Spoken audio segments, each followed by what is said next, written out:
오늘 주시는 하나님 말씀은 로마서 8장 35절 말씀이 되겠습니다. 로마서 8장 35절로 39절까지 말씀이 되겠습니다. 한 절씩 교독해 보도록 하겠습니다. 얼마 되지 않으니까 함께 읽겠습니다. 한 절씩 교독하겠습니다. 누가 우리를 그리스도의 사랑에서 끊으리요? 환난이나 공고나 핍박이나 기근이나 즉신이나 위험이나 칼이랴.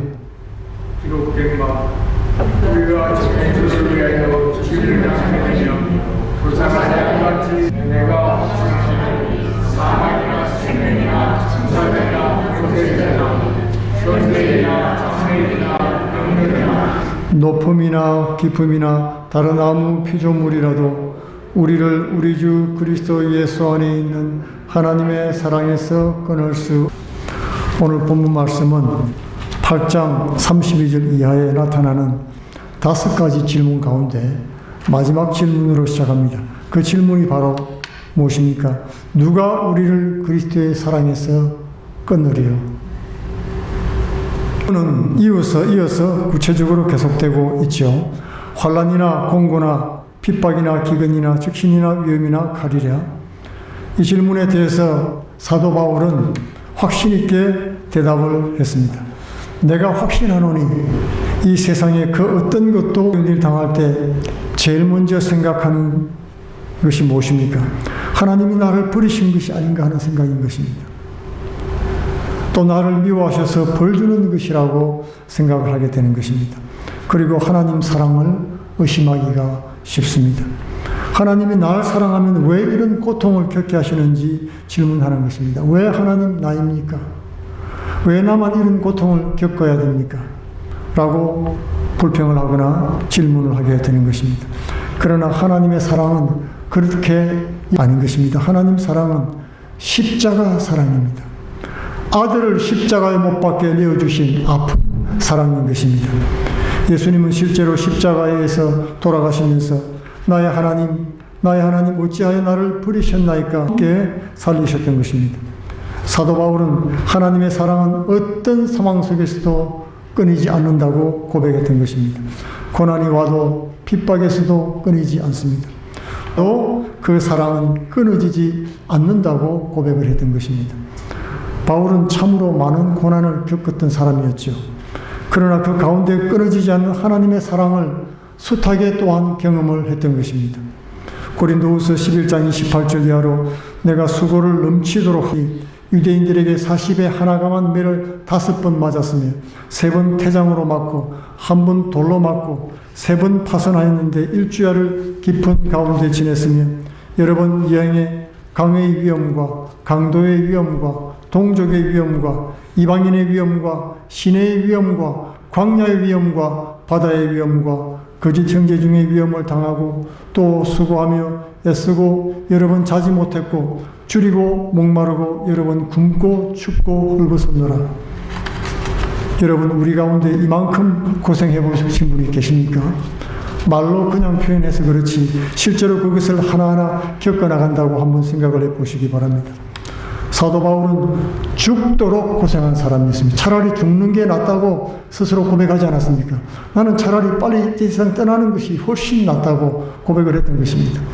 그럼에도 불구하고 교회를 사랑하는 마음과 성도를 사랑하는 마음과 사명감 때문에 그는 자신의 육신의 사명을 계속해 나갔던 것입니다. 이런 고통 가운데서도 그는 끊임없이 하나님의 사랑을 경험했다고 고백을 했던 것입니다. 우리 앞에 암병이라든지 사업의 실패나 가정 불안나 또는 기도 응답이 빨리 없다고 해서 그렇게 끊어질 하나님의 사랑 고백이 있습니다. 로마서 8장 37절에 그러나 이 모든 일에 우리를 사랑하시는 이로 말미암아 넉넉히 이기느니라. 넉넉히 이긴다고 했습니다. 우리를 사랑하시는 이로 말미암아 넉넉히 이기느니라. 예수님은 십자가에서 마귀의 머리를 깨뜨리고 이기셨습니다. 죄와 사망 권세를 이기신 것입니다. 그러므로 그리스도를 따르는 우리도 넉넉히 이긴다는 사실을 깨달아야 되는 것입니다. 우리 그리스도인의 삶은 이긴 자의 삶인 것입니다. 잘 되든지 못 되든지 흥하든지 쇠하든지 죽든지 살든지 주의 영광을 위해서 삶을 산다는 말입니다. 계시록에 보면은 종말에 예수님이 오시는 모습이 나타나죠. 계시록의 주제가 무엇입니까? 하나님은 여러 가지 모양으로 우리 성도들을 이기게 한다는 사실을 기억하시기 바랍니다. 첫째로 하나님은 우리의 문제를 풀어주시는 거로 이기게 해주십니다. 기도의 문제가 해결되는 것입니다. 간절히 합니다. 예수 믿으면 이런 것이요, 평생을 못 걷을 것이 하루아침에 다 날아가 버리고 마는 것입니다. 음란과 폭력에서 돌아서게 해주십니다. 하나님의 능력과 권능으로 되어지는 것입니다. 망한 사업이 다시 일어서게 됩니다. 풀리지 않던 문제가 은혜로 해결되기 시작을 합니다. 고통받은 가정에 기쁨과 감사가 넘치게 되는 것입니다. 거듭나게 해주시고 치료해 주시고 회복시켜 주십니다. 이렇게 우리를 풀어주심으로 승리하게 하시고 이기게 해 주십니다. 둘째로 고난과 문제는 그대로 있지만 우리의 안목을 변하게 해 주셔서 이기게 해 주십니다. 이때까지는 고통을 무의미하게만 생각했습니다. 그런데 이제 고난이 새로운 의미로 다가오는 것입니다. 이제까지는 고난에 매여서 앞뒤를 바라보지 못했습니다. 그러나 이제 하나님의 사랑을 깨닫고 보니까 고난 속에 놀라운 하나님입니다. 시편 기자는 고난 당하기 전에는 내가 그렇 행하였더니 고난 당한 연후에야 주의 뜻을 깨달았다고 했던 것입니다. 고난이 나의 고집을 꺾고 성숙되게 만들어 주었던 것입니다. 내 몸의 가시와 아무리 노력해도 해결되지 않는 그런 것들은요, 하나님이 일부러 몸에 담아두게 하실 때가 있습니다. 겸손 연약함을 통해서 하나님 앞에 더욱 가까이 나가게 하는 길이 된다고 하는 것입니다. 더 이상 고난이 의미 없는 고생이 아니고 상급 있는 연단이라는 사실을 깨달아야 되는 것입니다. 고난의 의미를 깨닫게 되면 이미 그 고난의 가시는 뽑혀지는 것입니다. 세 번째로 고난과 싸워서 견디게 하심으로 이기게 하십니다. 우리 인생에는 극복하기 힘든 아픔들이 많이 있지요. 내 힘으로 도저히 감당이 안 되는 그런 십자가가 있는 것입니다. 그럴 때 우리는 불평하기가 쉽습니다. 그런데 주님은 그것을 우리에게 이길 수 있는 힘을 주셔서 우리로 하여금 승리하게 하시는 것입니다. 우리가 견디는 것이 이기는 것이라는 것입니다. 주님이 견딜 수 있는 힘을 주시기 나를 더 이상 주장 못하는 것입니다. 이제는 그대로 있습니다. 그러나 이제는 감사하고 찬양할 수가 있습니다. 여러분, 실패한 사람이 성공하는 것만 기적이 아닙니다. 실패 속에서도 찬양할 수 있으면 그것이 기적인 것입니다. 고통 가운데서도 주님 앞에 나와 예배할 수 있으면 그것이 은혜입니다. 휠체어에 앉은 사람이 벌떡 일어나 걷는 것만 승리하는 것이 아닙니다. 아무로도 빼앗기지 않는 기쁨과 감사를 안고 남은 세월을 살아가는 것도 기적인 것입니다. 하나님은 그렇게 우리로 하여금 승리하게 하십니다.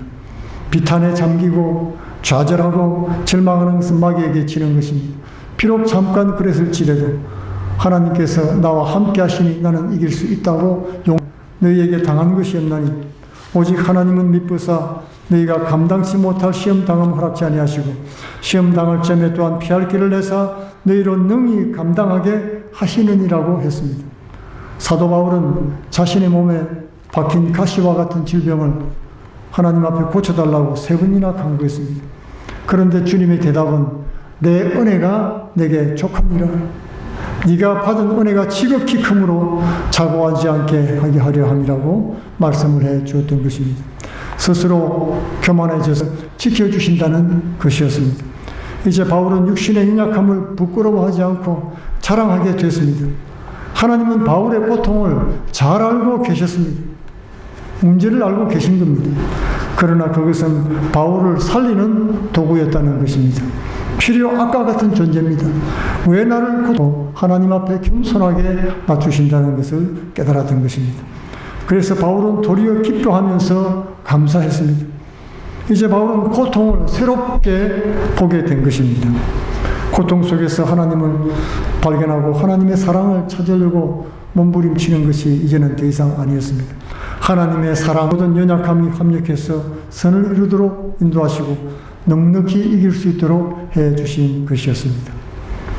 네 번째로 그리스도를 통해서 성도는 죽음까지도 이기게 해 주십니다. 그리스도인도 죽지요. 나사로도 죽었다가 살아났지만 또다시 죽었습니다. 그러나 그리스도인들에게 죽음은 절대로 패배가 아닌 것입니다. 끝이 아니라는 말입니다. 그것은 그리스도께서 죽음을 이기셨기 때문에 그렇습니다. 그러므로 그리스도인에게 죽음은 새로운 생명의 시작인 것입니다. 영생으로 들어가는 입구입니다. 그렇기 때문에 죽음이 끝이지요. 종말입니다. 어떻게든 살아남는 것이 이기는 것이고 죽는 것은 패배하는 것이라고 생각하는 것입니다. 그러나 죽음 뒤에 영생이 있다면 얘기는 완전히 달라지는 것입니다. 예수님은 십자가 위에서 무력하게 돌아가셨습니다. 죽음은 마지막이 아니었습니다. 예수께서 죽음을 이기고 부활하셨기 때문에 천국 우리도 죽음을 이길 수 있습니다. 죽음 앞에서도 이제 찬양할 수 있는 것입니다. 사람이 죽었는데도 기쁜 노래를 부르는 사람들은 그리스도인밖에 없습니다. 영원한 생명이 우리를 기다리고 있기 때문에 그런 것입니다. 우리 모두가 잊지 않는 하나님의 사랑 가운데 살고 있는 것입니다. 그 사랑 때문에 우리는 넉넉히 이길 수가 있습니다. 나의 힘으로 이기는 것이 아니기 때문에 그런 것입니다. 누가 우리를 그리스도의 사랑에서 끊을 수 있겠습니까? 사망이나 생명이나 천사들이나 권세자들이나 그러나 이 모든 일에 우리를 사랑하시는 이로 말미암아 우리가 넉넉히 이기느니라. 우리 모두 이긴 자 예수 그리스도를 본받아서 세상을 넉넉히 이기시는 성도들 되기를 축원드리겠습니다. 이기시며 탄식하는 심령을 불쌍히 여기사 주님 앞에 간구하며 기도할 때 응답해 주시고 피할 길을 내어 주시며 이 세상을 죽음까지도 이기는 넉넉한 믿음을 주시니 감사합니다. 이 세상과 싸울 때 낙심하지 않게 도와주옵시며 주님이 원하시는 뜻을 다 이루어드리는